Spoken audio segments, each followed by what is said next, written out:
Here's Hudson Taylor. He's on his way to China the first time. And it says this: one definite answer to prayer under such circumstances was a great encouragement to Taylor's faith. They had just come through the Dampier Strait. This is Indonesia area. But were not yet out of sight of the islands. Usually a breeze would spring up after sunset and last until about dawn. The utmost use was made of it, but during the day they lay still with flapping sails. You know that's pretty common around the equator. They call it the doldrums because often the wind falls off. And ships in those days that depended on the wind, they didn't move. They were basically stuck in the currents. And so what would happen is, at night, they would blow forward.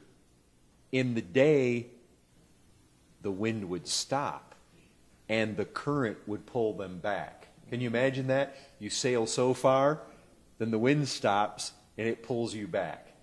And then the next night, you sail forward. Next day, you drop back.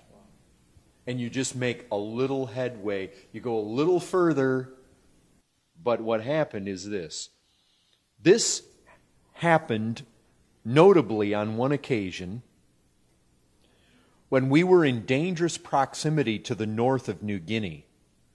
Saturday night had brought us to a point some 30 miles off the land.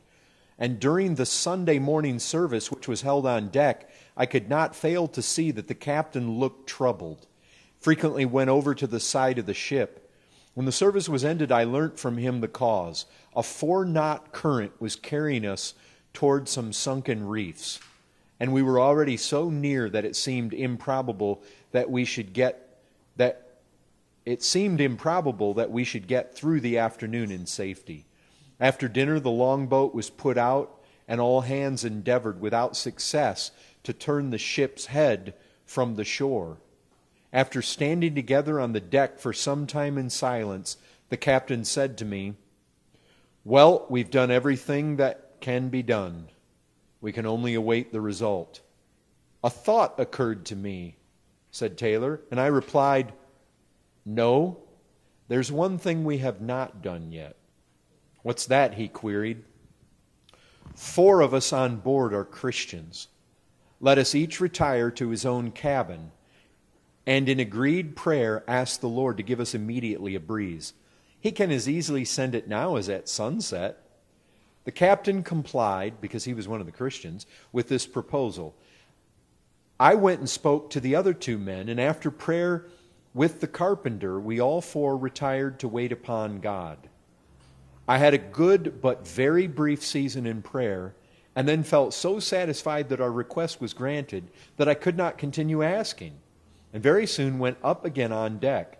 The first officer, a Godless man, was in charge. I went over and asked him to let down the clews or corners of the mainsail, which had been drawn up in order to lessen the useless flapping of the sail against the rigging. "What would be the good of that?" he answered roughly.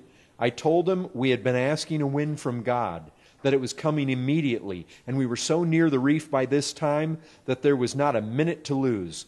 With an oath and a look of contempt, he said he would rather see a wind than hear of it. But while he was speaking, I watched his eye, following it up to the royal, and there, sure enough, the corner of the topmost sail was beginning to tremble in the breeze. "Don't you see the wind is coming? Look at the royal," I exclaimed. "No, it's only a cat's paw," he rejoined, "a mere puff of wind." "Cat's paw or not," I cried, "pray let down the mainsail and give us the benefit."